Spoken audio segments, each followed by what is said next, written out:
Earning your degree online doesn't mean you have to go about it alone. At Capella University, we're here to support you when you're ready. From enrollment counselors who get to know you and your goals, to academic coaches who can help you form a plan to stay on track. We care about your success and are dedicated to helping you pursue your goals. Going back to school is a big step, but having support at every step of your academic journey can make a big difference. Imagine your future differently at capella.edu. Outback Steakhouse's Great Barrier Eats are here for a limited time. Dive into tasty twin reef shrimp, a sizzling bloomin' French onion sirloin, and our signature beef and reef platter. How do we do it? We wrangled seasoned scallop 2 clicks below sea level, tracked tender sirloin 14 days through the bush. Oh yeah, and I just boiled this pasta, don't you know? Thanks, Tom from Minnesota. Great Barrier Eats, here for a limited time at Outback Steakhouse. No rules, just right. If you send hay, they send hay. But with opening moves on Bumble, you can get to better chats faster. Because if you send most underrated summer activity, they send eating spicy soup in front of the air conditioner on full blast. And that's something you can work with. You're still making the first move, but you can choose a question or write your own to get sent to all your matches. So you can relax and see what they come back with. Download Bumble and try it for yourself. What bag likes hot water? Tea bag.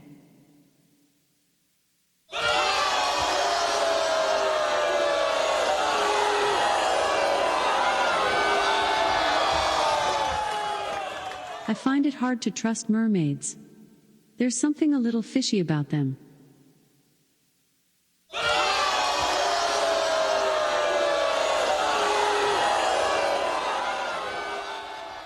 What's the name of the knight who started a food delivery app?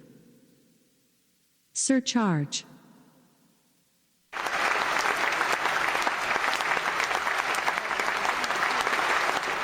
If you just read the bio for Dr. Steve, host of Weird Medicine on Sirius XM 103 and made popular by 2 really comedy shows, Opie and Anthony and Ron and Bez, you would have thought that this guy was a bit of, a clown. Why can't you give me the respect that I'm entitled to?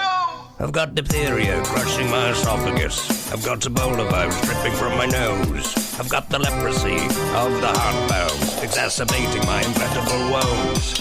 I want to take my brain now and blast it with the wave, an ultrasonic, echographic, and a pulsating shave. I want a magic pill for all my ailments, the health equivalent of Citizen Kane. And if I don't get it now in a tablet, I think I'm doomed and I'll have to go insane. I want a requiem for my disease, so I'm paging Dr. Steve. Dr. Steve. From the world-famous Cardiff Electric Network studios, it's Weird Medicine, the first and still only uncensored medical show in the history of broadcast radio, now a podcast. I'm Dr. Steve with my little pal, Dr. Scott, the traditional Chinese medical practitioner, gives me street cred. The wacko alternative medicine assholes. Hello, Dr. Scott. Hey, Dr. Steve. And my partner in all things, Tacie. Hello, Tacie. Hey. This is a show for people who have never listened to a medical show on the radio or the internet. If you got a question you're embarrassed to take to your regular medical provider, if you can't find an answer anywhere else, give us a call at 347-766-4323. That's 347-POOHEAD. Follow us on Twitter at Weird Medicine or at DrScottWM. Visit our website. It's drsteve.com for podcasts, medical news, and stuff you can buy. Most importantly, we are not your medical providers. Take everything you hear with a grain of salt. Don't act on anything you hear on this show without talking it over with your doctor, nurse practitioner, practical nurse, physician assistant, pharmacist, respiratory therapist, chiropractor, acupuncturist, yoga master, physical therapist, clinical laboratory scientist, registered dietitian, massage therapist, proctologist, zydeco musician, or whatever. Oh, very good. I left Zydeco musician in because we had that Bob Thibodeau call in, and I need to just get that off of there. That was a joke for him, and nobody remembers that. I do. Check out Dr. Scott's website at simplyherbals.net, simplyherbals.net, and check out stuff.drsteve.com for all your Amazon and your online needs. Please go to stuff.drsteve.com. It keeps us going, really makes a huge difference. And then check out our Patreon, where Tacie and I do a Patreon, and it's fun. It's patreon.com/weirdmedicine. It's content you won't get here. We had Jim Norton on. We've had Greg Opie Hughes. We've had Mark Normand and Joey DeRosa. And each one of them talks about some diverse thing that was totally different than we thought they were going to talk about. So that's been fun. And we've got some special surprise guests coming. Like Jim Norton came on, and you guys talked about 90 Day Fiancé. A little bit, yes. That was fun. Mm-hmm. And we talked about some other stuff like hairy ass cracks and how to keep them clean and things like that. Joe DeRosa came on and just talked about depression, which I thought was fascinating because he hung in there in New York City when everyone else was leaving and opened a new food place in the middle of a pandemic, which I thought was kind of ballsy. Oh, yeah, that is. So, way to go. Yeah. Considering how he and I started out in this realm, go Google Dr. Steve versus Joe DeRosa, and that was the first time we ever had any interactions with each other. And from there to, the point where we're actually friends. And, every once in a while he'll just call me just to talk, and I'll do the same. And that's, he doesn't just call me for medical questions. So it's he's a nice guy. He's the nicest guy in the world. And really enjoyed him. And so we've enjoyed everybody we've had on. So check that out, patreon.com/weirdmedicine. The other thing I wanted to say was happy birthday to the owner of our network, Mr. Cardiff, a.k.a. Cardiff Electric. Check him out on Twitter at CardiffElec, something like that. And he is an interesting guy. He is a true online surrealist, and I appreciate that. I find him extremely entertaining. And, it's getting... Have you ever liked a band, but you liked it before everybody else did? Mm-hmm. And so everybody, so you kind of,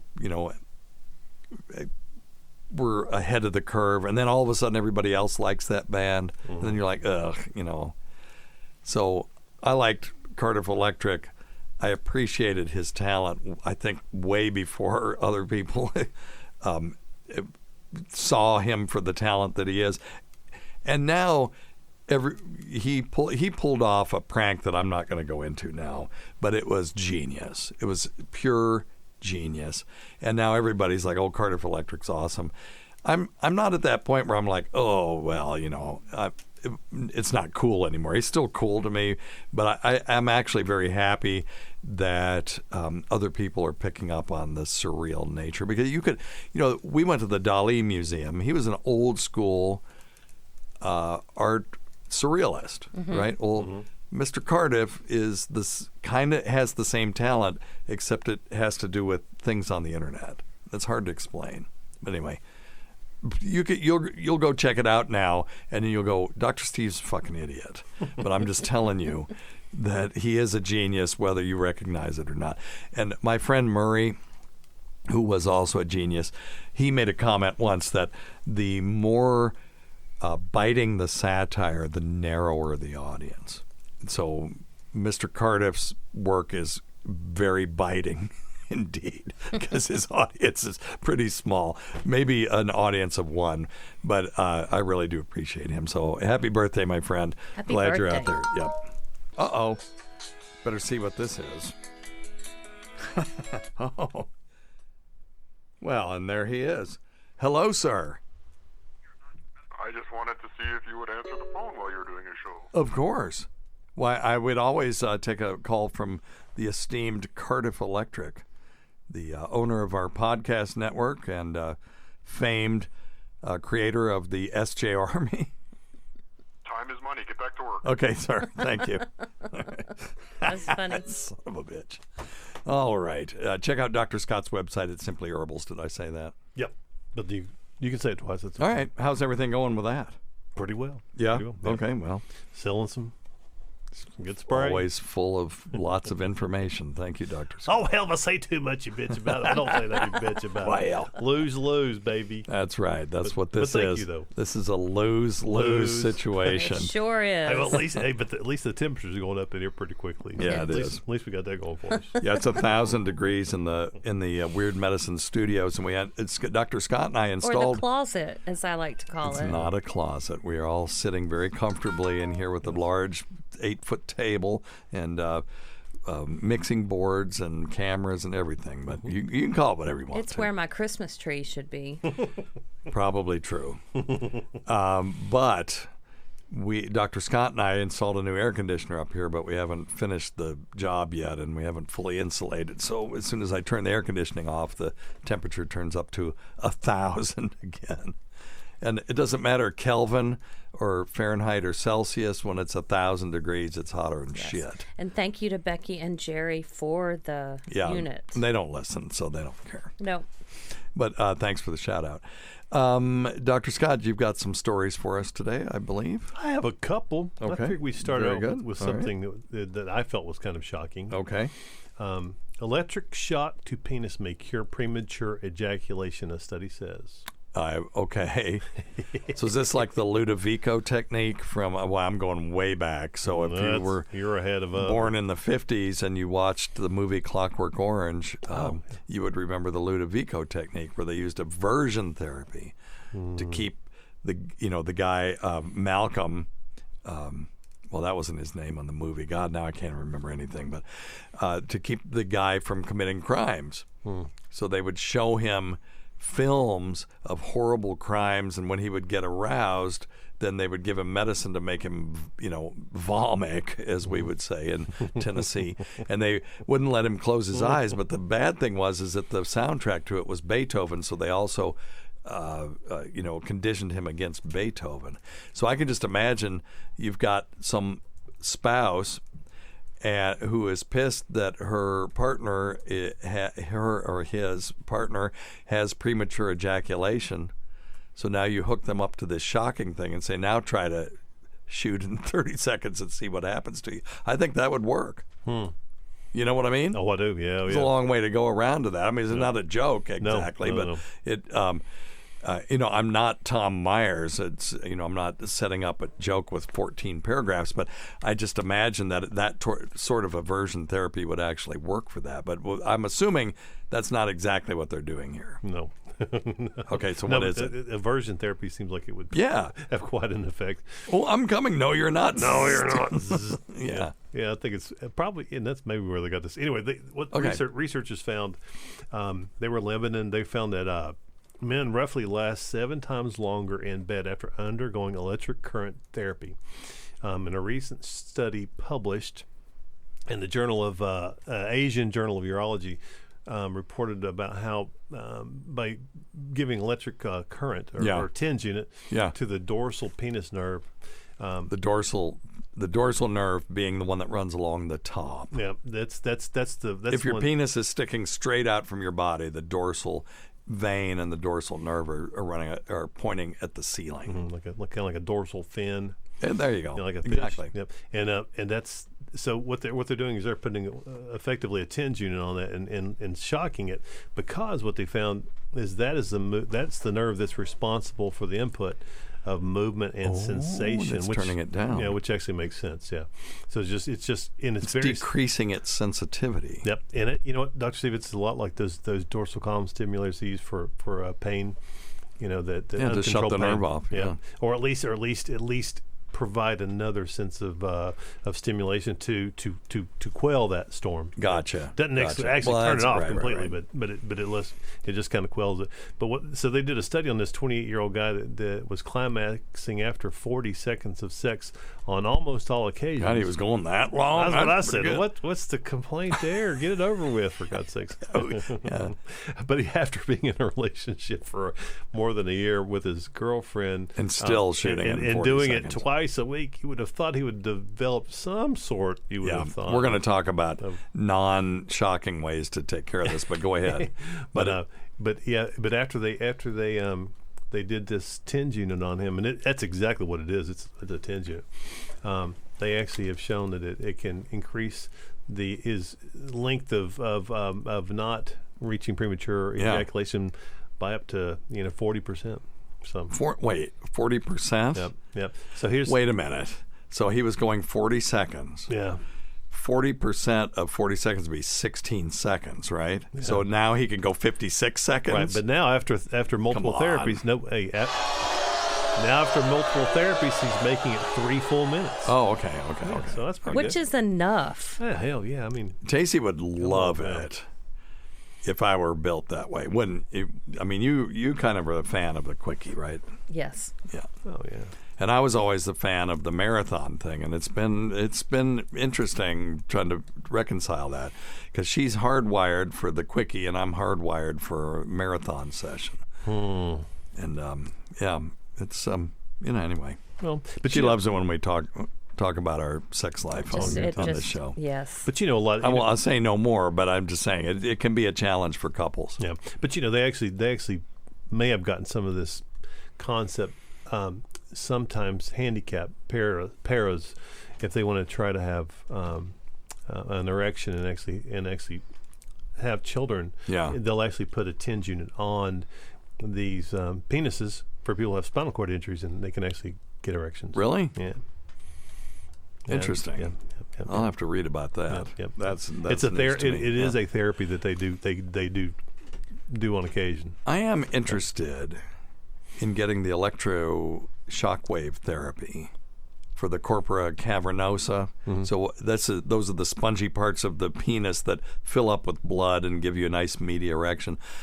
I mean, at 66, it's not, I heard a comic explain it once that when you have a really good erection, a cat couldn't scratch it. It's very descriptive to me. And I'm not quite at the cat couldn't scratch it anymore. Right. It's still nice and, firm, but I would like to have that. And I wonder if I did that electroshock therapy, if it would improve that. What do you think, Tace? I don't know. There's only one way to find out, Dr. She Steve. don't care. Could care less. Couldn't care less. It's a... Do whatever with your stupid penis. Yes. Put it in either hand you want, big boy. That's exactly right. That's right. Well, again, we've gone downhill, and we've been doing it for about 4 minutes? So yeah. Well, you're fulfilling your role over we there. can. Yeah, we can change it. All right, you want one more? No, I'm interested in this. So, Oh yeah. So this is a thing, but it was this study had an N of 1. Oh hell, I didn't read any further than that. Oh, they just said they did it to one guy. Yeah. Well, that's the only one they reported on. Yeah, that's we need a larger study. So for here, that. but here, if you read down further, and the average man lasts 5 to 7 minutes rolling around the sheets. Those are pikers. The good news is this TENS unit, or as we like to call it, electric shock therapy, it does cost less than a lot of the medications. I'll tell you one that's free. I mean, you're right. Yeah. But those are expensive. People can take Prozac or fluoxetine or other SSRIs, and it will. Then they won't get an erection at all. Well, one of the adverse effects is delayed ejaculation, and for some people, yeah, you're right, or none at all, is erectile dysfunction. Yeah. So that's kind of dicey, but I can teach people how to fix premature ejaculation. If you're out there and you have premature ejaculation now, I can have it. If you'll do this, I can have it fixed in about a month most of the time. Yeah. And if you can't, then yes, go seek help from a urologist or a sex, a physician that specializes in diseases of the sexual nature, or of sex organs.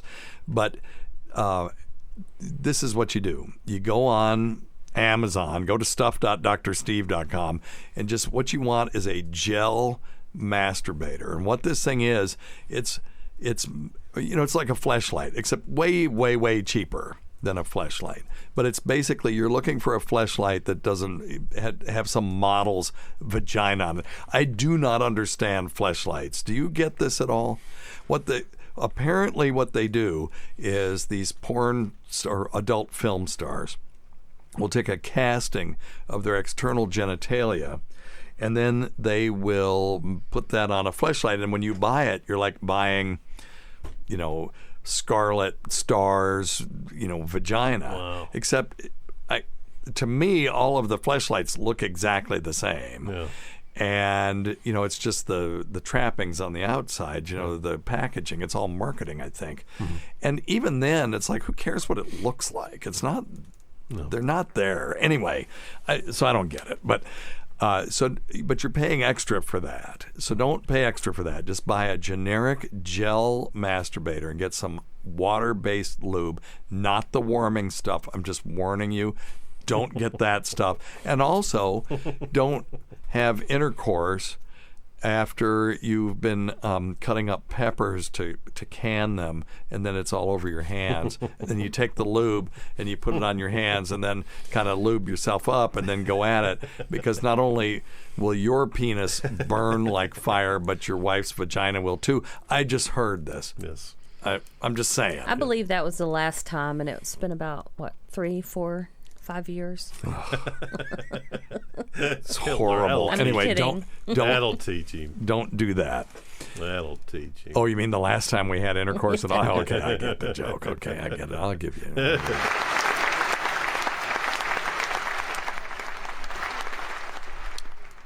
Like John Melendez's DC trip, at least you tried, Tace.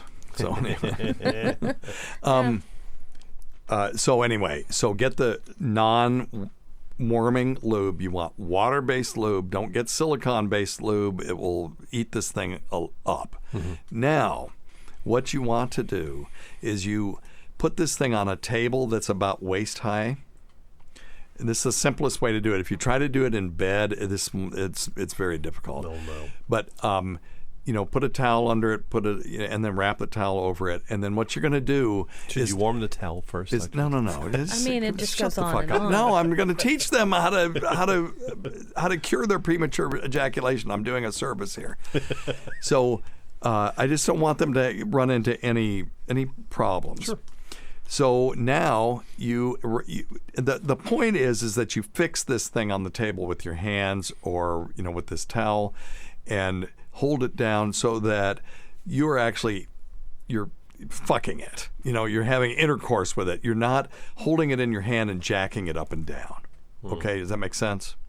And so what you're going to do now is you're going to simulate intercourse with this thing until you start feeling that tingling, like oh God, it's coming. Guys can tell when it's coming before it actually comes. So if you screw up and you ejaculate into this thing, then just chalk it up. I'm going to stop a little bit sooner next time. Let's say it's 30 seconds, and I blew my load. I couldn't stop myself. So next time you're going to go at 25 seconds. You're going to withdraw, and then you're going to take your hand and you're going to grip your erect member, and you're going to put your thumb over the urethral meatus and press down. Not too hard. You don't want to bruise it. You're just going to press down, and that will almost 100% of the time stop that feeling that you're getting ready to blow your load. Okay, and then after it's completely gone, you reinsert and you do it again. Where did you get this information? Is this happening in my house? No. Do I have premature ejaculation? No. Urology. Your complaint is exactly the opposite. So no, they taught us this in medical school. Okay. And then the gel ejaculator part was my innovation, but this works because what they teach you to do in medical school is to do this with a willing partner. Now, not every partner is going to be patient enough to do this. So I'm getting people started in a situation where there's no shame, no nothing. They can just do this on their own and then show their partner how much they learned when they come home. Do show and tell. So anyway, so now you've gone like 30 seconds and you pull out, you put your hand over, and then you keep, and it's basically called edging. You're just edging.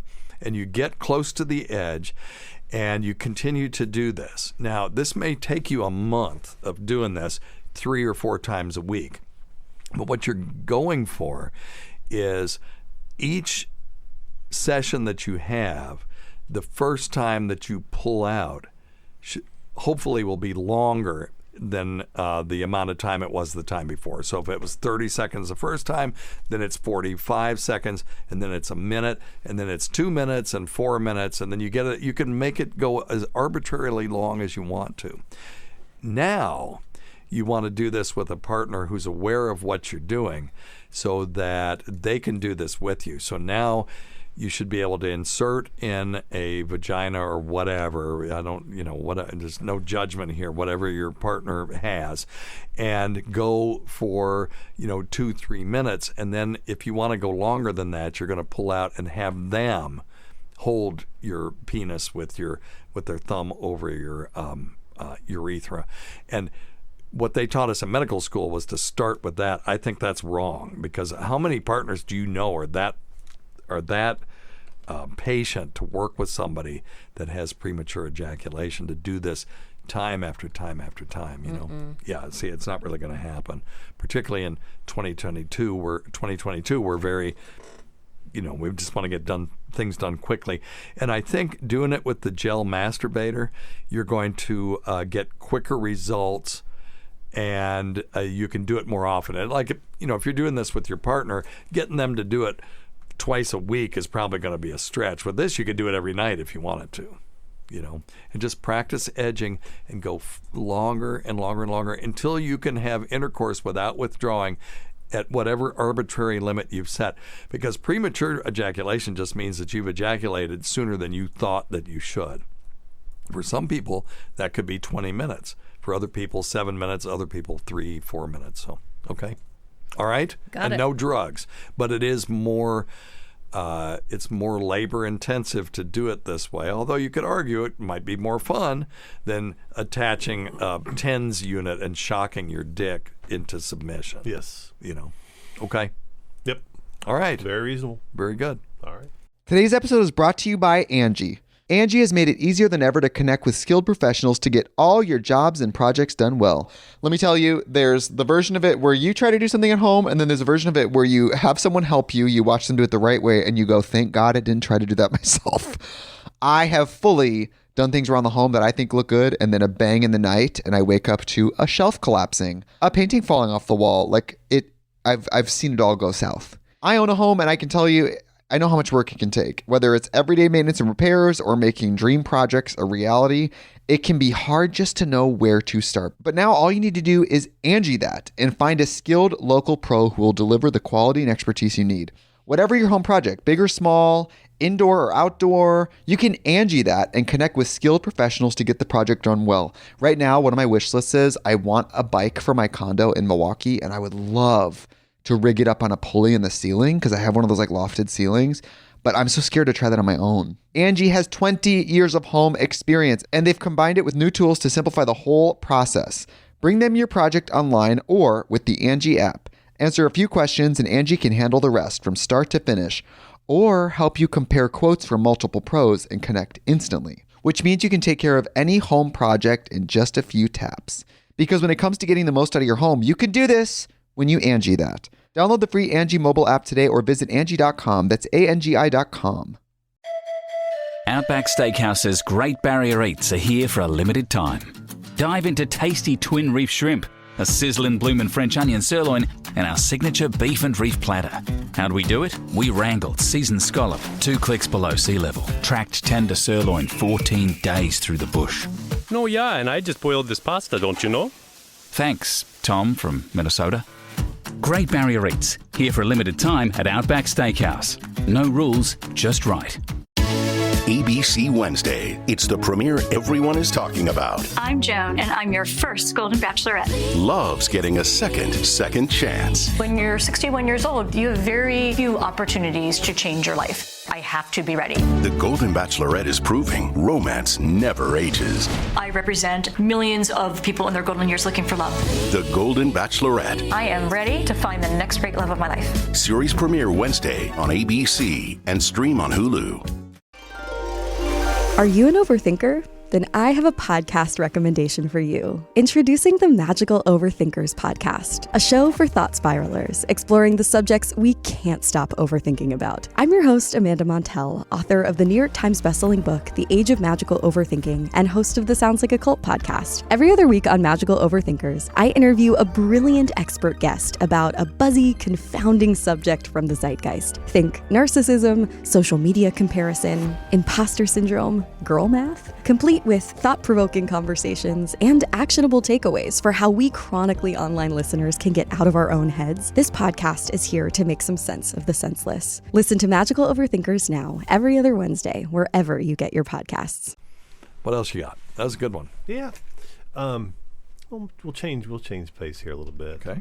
How about when we need PA John here for? Well, he's not here. So. No, I know. But no, there's a new painless wireless wearable gadget which sticks to the skin like Velcro, measures your blood sugar, which we already have, but also the alcohol and muscle fatigue at the same time, which could be a game changer for diabetics.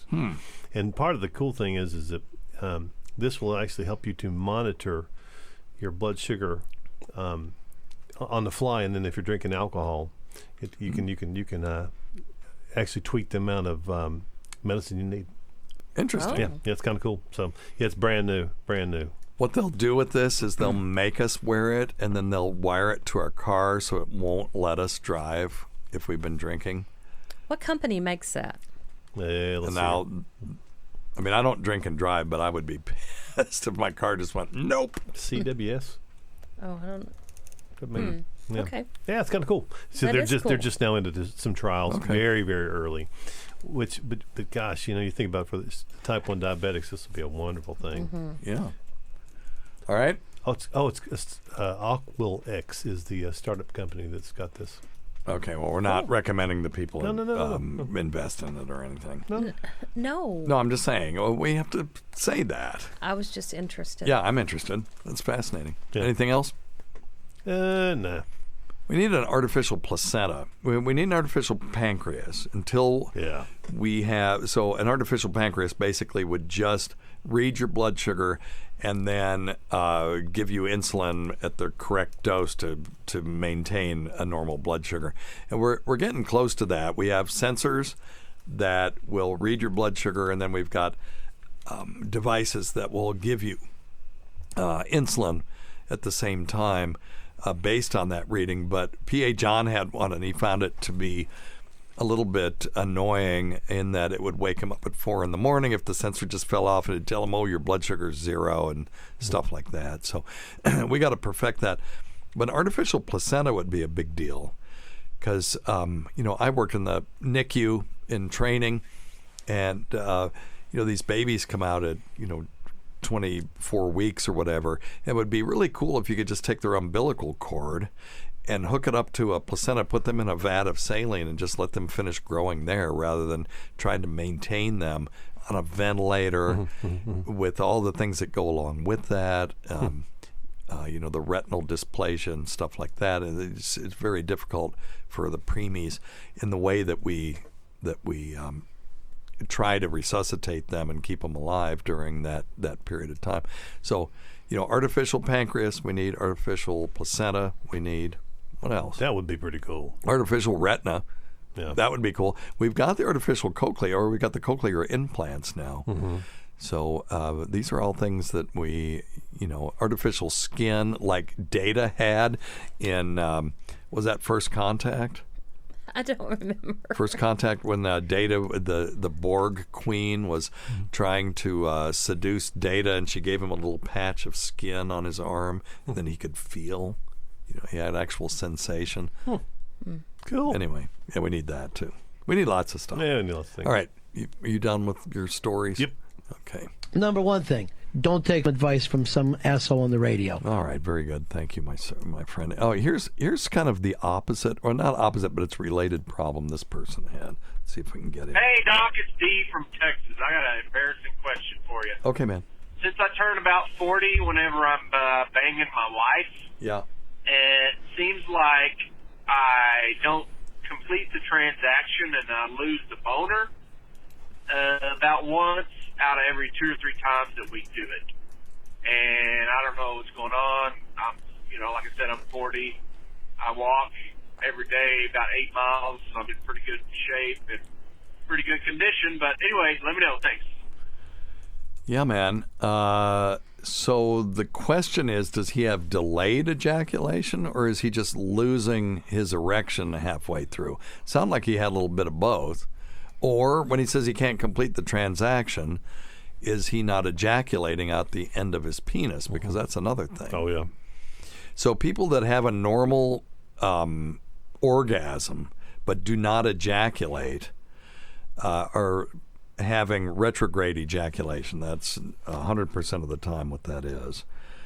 And that is often caused by certain medications or trauma, or it could be diabetes, and they've got some neuropathy down there, and it's just fluid dynamics. Fluid will go through the path of least resistance, and the path of least resistance should be from the seminal vesicles and the prostate out the end of the penis. But if you've got some increase or decreased tone to the sphincter going to the bladder, you could actually have a pathway of least resistance going into the bladder.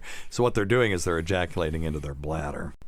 Then you've got people who are just losing their erection halfway through. That happens. Sure. And that's basically erectile dysfunction. Erectile dysfunction doesn't always have to be that you're not able to get an erection. It can be that you can't maintain one. And later on, as it marches backward in time, you'll end up not being able to get one. Right. So not being able to maintain an erection requires a workup. I would check your testosterone, see if you're on any medication that could be affecting things.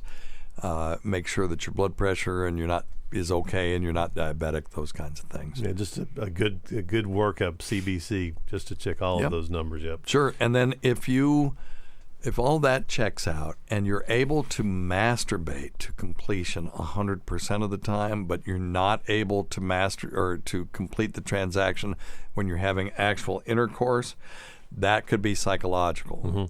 There could be something that's you either got pressure to perform with your partner and that causes you to be taken out of the game, or for whatever reason your partner's turning you off in some way, but it could be, or there's something, you're having weird thoughts during sex that you're not having when you're masturbating. So we usually will ask people that, can you masturbate to completion 100% of the time? But if you can't, then that talks or pushes you in the direction of something being more physiological. Yeah, more medical. Sure. Yeah, I agree. All right, so get that checked out. Let us know which one of those it is, and then we'll go from there. Now, the third thing could just be delayed ejaculation. I wondered if that was what was going on. It was just taking him longer than normal. Well, and if they're doing it often enough, he loses that sensitivity to a certain degree too, and that's not uncommon. But some men with delayed ejaculation need 30 minutes or more of sexual stimulation to have an orgasm and ejaculate, and at some point when you get a little bit older, you just can't go 30 minutes anymore. No, hell no. And then you just go, fuck it. No. Forget about it. Who's got time? I ain't got no time. I gotta go. Goodbye. Anyway, so, and the question is this, a lifelong issue, or is it an acquired issue? Did it just start happening? And him, it sounds like it's something new. Sounds like it is something new for him, yes. And then again, is it generalized or situational? And that's what the urologist will ask you. And those are the kinds of things that they will, will explore. So, depression, anxiety, medications that treat either one of those. Again, relationship problems with stress or performance anxiety, poor body image, if you have any sort of cultural or religious taboos, or differences between the reality of sex with your partner and your sexual fantasies. So that can do it, cause delayed ejaculation. This doesn't sound like what this guy has. No. Now, antidepressants, blood pressure medicines, diuretics, antipsychotic medications. Prostate medications, those alpha blockers will do it too. Alcohol. Alcohol will do it, yep. So get that stuff checked. Look into it. Let us know which one clicks with you and let us know. It's a pretty complicated We thing. want all of our listeners to have fine, satisfying, sexual relations with the partner of their choice. That's right. All right. This is one Tacie and I Hi, did. guys. This is retired pharmacist John calling back. Hey, John. Tacie and I did this on the Patreon show, but he wanted to hear it, and he's too cheap to get our Patreon, so he called back. And I said, what the hell, we'll do it here, too. Hope everybody's doing well. Yeah, man. Oh, yeah. I had a question about choosing a doctor in the sense of what's the sweet spot? Do you want someone just out of medical school? Do you want someone with 15 or 20 years experience? Do you want an old guy like me that's been around the block and seen it all? About 2 years ago, I was thinking about having surgery for my prostate cancer and ended up choosing radiation, which worked great. But the doc who was going to do the surgery, when I asked him how many he had done, he said 10. Well, I decided I wasn't going to be number 11. Enough. Just curious on your thoughts on that. Someone's got to be number 11. Everyone's well. Enjoyed the show. Hey, thanks, man. Thanks so much. Take That's care. great. Hey, thank you. And I'm going to be joining you in retirement, hopefully soon enough. Woo-hoo. What do I got, 5 years? I'll believe it when I see it. Yeah, me too. Yeah. I think Tacie's the only one. I can't wait. Tacie's the only one. I haven't touched my retirement music studio in so long. I just don't have time. So I definitely want to do it. But we got to get Beck through school. Listen, if you're listening to me right now and you're thinking about having kids and you're thinking of waiting, don't. It's not that I would have been a terrible parent if I had had kids when I could have as a younger person. But to have your first kid at 48 and your second one at 50 is insane. And I'm 66. I have a 17-year-old at home, and I got to get this kid through college. I still remember the day when you found out you're pregnant with number 2. It's like we were doing the math. We were in that old clinic we were in. Oh yeah. I remember you were there. Oh damn! I'm like, oh hell, you're gonna be like a papaw. Yeah. They're gonna say, hey papaw. Oh, that happened to me. Believe me, all the time. I used to take Liam to Walmart every day and where we lived, that was about the only place, the only entertainment we had. Yeah. So I'd go to Walmart, and I would take him in his carrier. And back then they had greeters, and the greeter would go, "Well, here comes Papa bringing the baby," and it's like you keep saying that. I love it. But anyway, yeah, even then, here comes Papa. So, so have kids. If you're thinking about doing it now, there's no good time. Oh, we're going to wait till there's a good time to do it. There's never a good time. Just do it. Always an excuse to not have Rip the Band-Aid off. It's the greatest thing you'll ever do. It's the most creative thing you'll ever do. And if you do and it's your first time, email us or go to our website at drsteve.com and click on the link that says one-page baby manual. It's a one-page baby manual. Tacie and I met with these experts, and she wrote it all down. It's all her work, but I just took the raw thing and made it into electronic form and put it on the website. And it will walk you through the first year of diapers and sleeping and feeding and all that stuff. All of it. And then I took Dr. Karp's book, and I'll probably get a DMCA on this, but I took his book, which is like 250 pages, and took the whole book and distilled it down to 5 lines. Because that whole book, it's called Happiest Baby on the Block. It's a good book, but it's everything that's in there of value is 5 lines, and everything else is filler.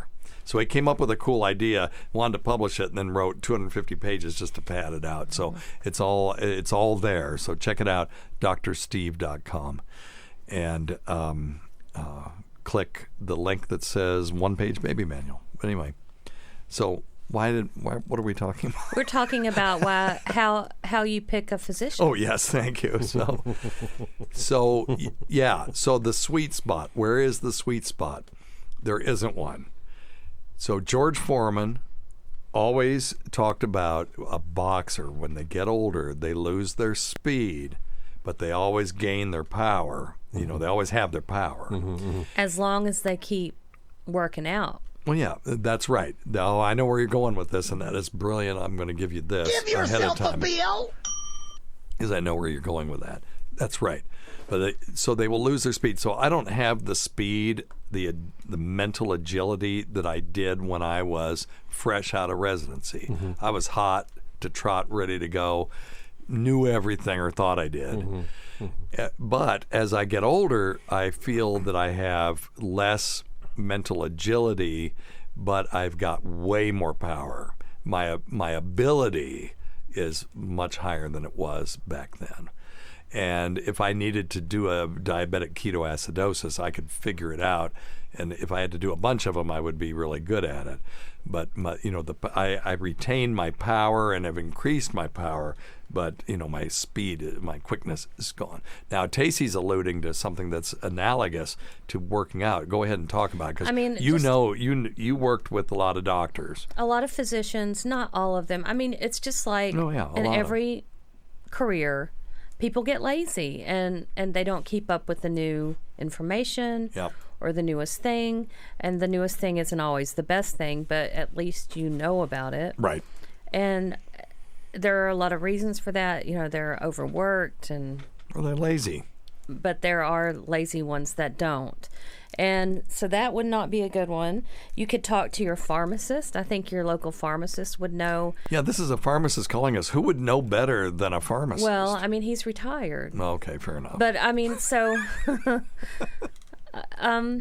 you don't want somebody who writes all the new medicines, because that's going to cost you a fortune, and not all new medicines are the best. Yep.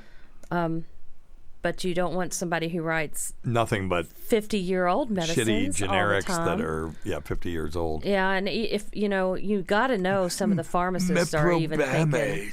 Yeah, they're some of the pharmacists are even thinking, man, I wouldn't go to this guy. Right. I got to order this shit. It's so old. Yeah, and I think the pharmacists would be good at telling you who's bad. I don't know that they would be the best at telling you who's good. That's the thing. Yeah. They know who sucks. Yeah. They really know who sucks, but I don't know that they could then from there discern who is really good amongst all the people that don't suck. Yes, and then word of mouth. There you go. Which I know is what you were going to say next. Give yourself a bill. Yeah. Stole it from you. That's fine. Because a lot of, our neighbor one day said, my physician never touches me. Well, that's problematic. Yeah. Well, if they you're need there to for touch a physical. Yeah, right. And you don't get touched. Yeah. I mean, or you're not, listened to. Or, if it was her psychiatrist, that's actually a good thing. Well, yes, that would be extremely weird. I don't think I've ever physically touched my psychiatrist that's in the way any it should way. be. Yeah, I mean, not even But if it's her gynecologist, poked him. Right. Yeah. Yeah. If it's her gynecologist, then that would be ridiculous. You got to ask around, because people know. I used to see this guy and he sucks, but now I see this guy and he's great. Yeah, and one physician sucking may be someone else's good physician too. So you got to get the context. Yeah. Well, he wouldn't give me no Lortabs. Yeah. That's not necessarily means that he sucks. No, that probably means he's good. Yeah. I mean, what do you think, Scott? You've been awfully quiet in this. How do you tell a good acupuncturist from a fucking nut? Exactly what Tacie just said. Yeah. Word of mouth, and get multiple words of mouth, not just one. Yeah, because one person may have a terrible get the context. Yeah, and figure out why they had a terrible experience. But starts with education and making sure they have all of their ducks in rows, and then word of mouth. Yep. How do you tell an acupuncturist from someone that just did a 2-week class or a weekend class in acupuncture? You would have to be on the nccaom.org, which is the what? It's a national board for NCCAOM. Yeah, .org. What does that stand for? I don't know. National Commission for.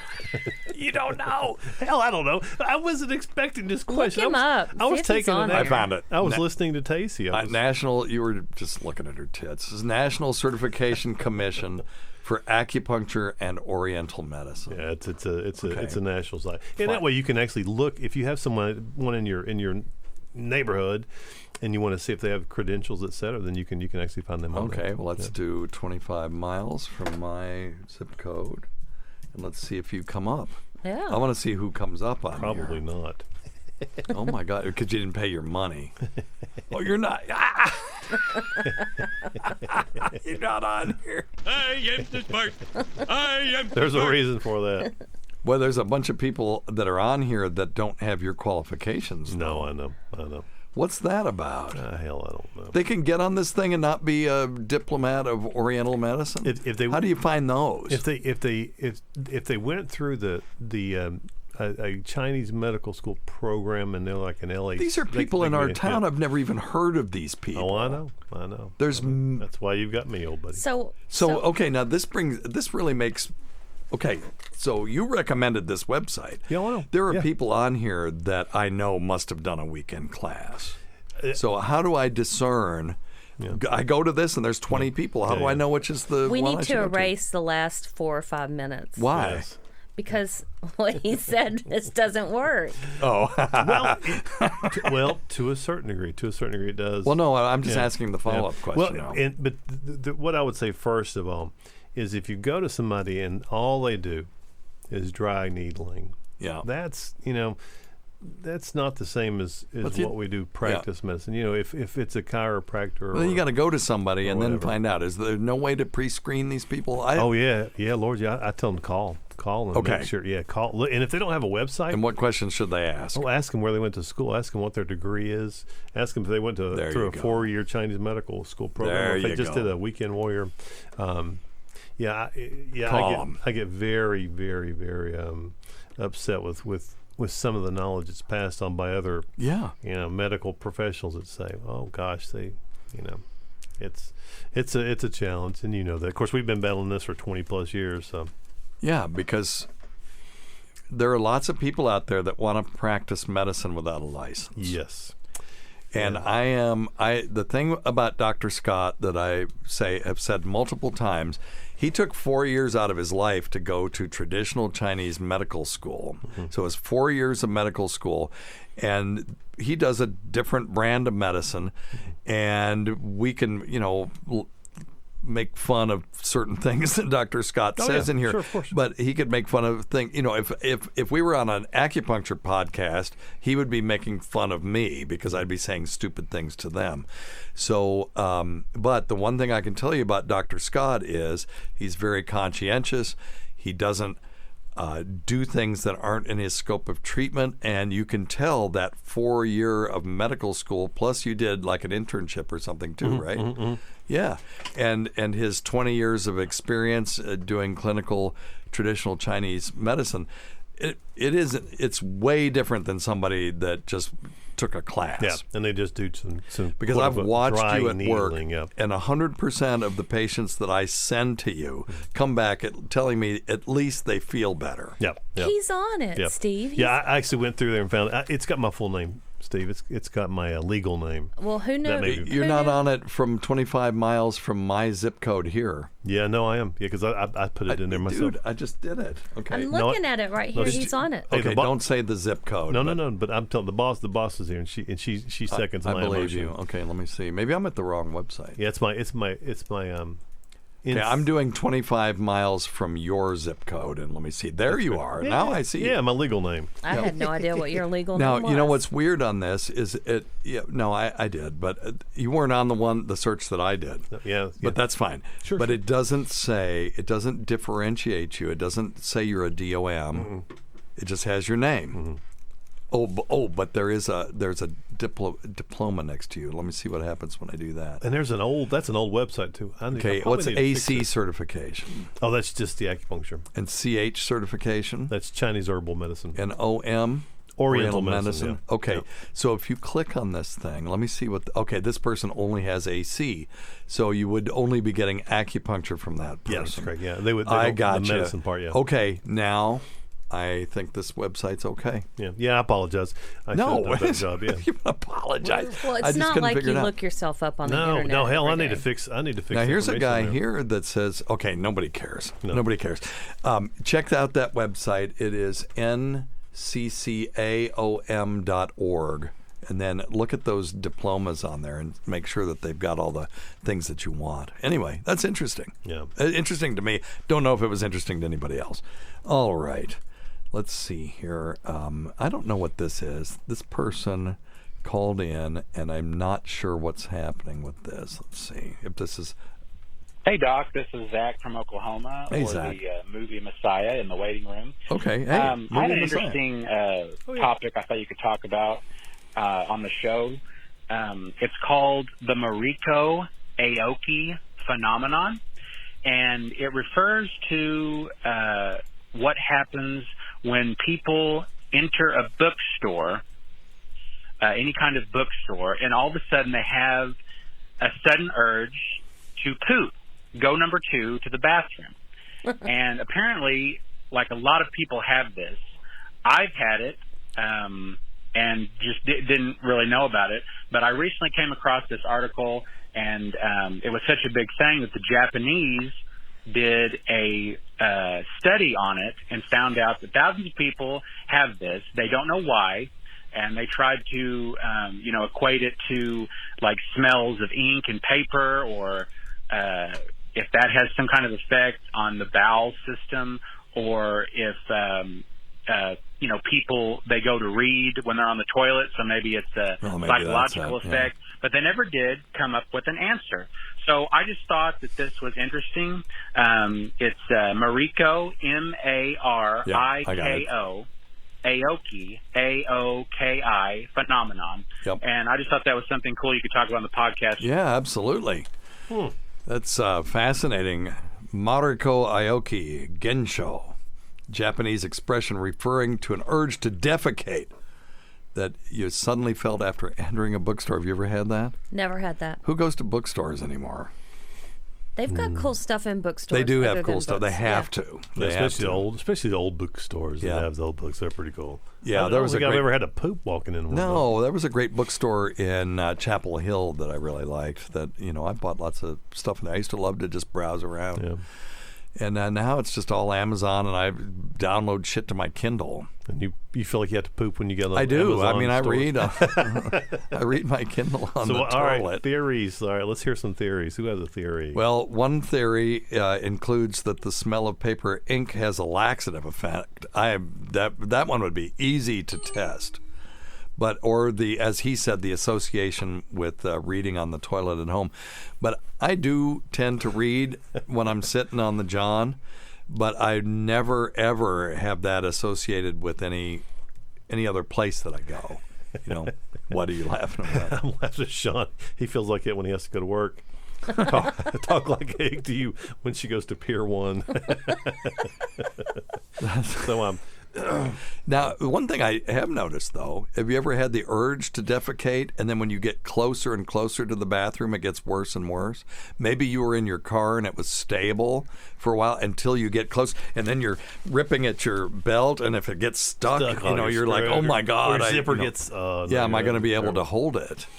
Have you ever noticed that? That's a real effect. Well, it's really bad with, I've just heard this, 40-plus-year-old women who are starting to have overactive bladder issues. Yeah. We don't know anybody like that. No. But, someone I know was at a concert recently, and there were 3 porta potties, and the line was like 30 minutes long. And if you have this issue, you have to decide, am I going to have to go in 30 minutes? Mm-hmm. Or think ahead. Yeah, you've got to think ahead, because there's no warning time. Yeah, and if it's urgency, you can't plan 30 minutes. You cannot. To stand in line. Yeah, and that's the same thing with if you have an enlarged prostate. If you have an enlarged prostate, it's the same thing. Right. You just get that urge. It's like, oh, God. If you're at a concert, just piss on the person in front of you. Oh. No. Or if you're a woman, just piss, on your inner ankles. I'm sure there was plenty of that going on. Down your leg. I mean, but the thing that Tacie was referring to this concert that this friend of ours went to, when you walked, there were so many people pissing in the woods that you would have been peeing next to somebody within and then waving at them. 10 inches from somebody else. It's dark. They're wearing sunglasses. No, it wasn't. Everybody's drinking. It wasn't dark. It wasn't dark enough. And also, you're walking through other people's piss, too, because they're pissing everywhere. Yeah. So it's getting all over you anyway, and it's multiple people's piss at that point. Yes. So lots. Yeah, if you want to... Piss here, piss there, piss everywhere. If you want to deal with piss, go to an outdoor Jimmy Buffett concert, because everyone's drinking beer. Yep. Goes right through you. Yep. And then... Anyway, now that friend of ours that went to that had an interesting time at that concert. All right. Great time. One other theory is that, then this is bizarre, the psychological hypothesis that the effect arises from feelings of nervous tension in the face of all the information represented in the bookstore. I don't believe that. I don't either. No. I think the smell has... It's got to be that. I think the smell certainly has. I don't believe it acts as a direct laxative. I think it's some psychological effect. And I've never noticed if bookstores have bathrooms or not. Nope. I have no clue if Books A Million has a bookstore because I've never had the urge to defecate in there. Nope. Of course, legally they have to, but yeah, if they have patrons. Yeah. So the reason it's named this was apparently named after a woman who mentioned it in an article, and she just happened to be Japanese. So now it's named after her. Oh, good. It says the Mariko Aoki phenomena received considerable coverage, even with one of Japanese leading magazines, Weekly Bunshun, being quick to feature the topic in its May 2nd, 1985 issue. And the reaction was so considerable. It was an ordinary young woman who had divulged this concern regarding the delicate topic of her own defecation urge. This poor woman happened to mention it, and now it's named after her from, time immemorial. So anyway, Dr. Scott, you got any other hypotheses? I've got it. I think Kim Chickens kind of gave me an idea when she was talking about in the waiting room. In the waiting room, yes. She was talking about having coffee and going to work, and then having a place to go to the bathroom. You know what? At work. Yeah. Oh. Yeah. No, you go to the bathroom at work. You're supposed to get up early enough, have your coffee at home, and do your business at home. Where Kim, we know that. There's nothing more than that. But you know what? Most of those bookstores have like coffee shops in them. That's true. So people go in and they smell the coffee. That's They exactly right. They drink the coffee. 1, 2, 3. There you go. You think that's what it is? It's the coffee. I think it's the coffee smell. Because most of those Barnes and Nobles and Books A Million, those guys have Starbucks inside them. Well, this was first described in like 1950. That surely they didn't have book or coffee shops and bookstores then. I'll bet they did. In Japan, they probably had probably tea stores. Yeah. I mean. Well, hey, that's my hypothesis. That's a reasonable hypothesis. More sense than anything Sounds else. crazy to me. I can't relate to it at all. So it is a subset of people. Anyway, all right. Thank you, Kim. You're good. You're good. Got anything else? Thank you. I believe they'll do her. Well, we can't forget Dr. Scott and Tacie. Thank you for being here. We can't forget thank you. Rob Sprance, Bob Kelly, Greg Hughes, Anthony Cumia, Jim Norton, Travis Teff, that Gould girl, Lewis Johnson, Paul Ovcharski, Chowdy 1008, Howdy Gooplunk, Eric Nagel, the Port Charlotte Whore, the Saratoga Skank, the Florida Floozy, the St. Pete Barkeep Blower, the Dolly Museum Diddler, Percy Dumb, Roland Campos, sister of Chris, Sam Robert, she who owns pigs and snakes, Pat Duffy, Dennis Falcone, Matt Kleinschmidt, Dale Dudley, Holly from the Gulf, Christopher Walken's double Steve Tucci, the great Rob Bartlett, Vicks Nether Fluids, Cardiff Electric, Casey's Wet T-Shirt, Carl's Talipes Equinovarus, producer Chris, look it up, Jenny Jingles, the inimitable Vincent Paulino, everybody, Eric Zane, Bernie and Sid, Martha from Arkansas's Daughter, Ron Bennington, and of course our dear departed friends G-Vac and Fez Watley, whose support never went unappreciated. Listen to our SiriusXM show on the Faction Talk channel, SiriusXM channel 103. Saturdays at 7 p.m. Eastern, Sunday at 6 p.m. Eastern on demand, and other times at Jim McClure's pleasure. Many thanks to our listeners whose voicemail and topic ideas make this job very easy. Go to our website, drsteve.com, for schedules, podcasts, and other crap. Until next time, check your stupid nuts for lumps, quit smoking, get off your asses, and get some exercise. We'll see you in 1 week for the next edition of Weird Medicine. Thanks, everybody. Thank you. Thank you. Tacie.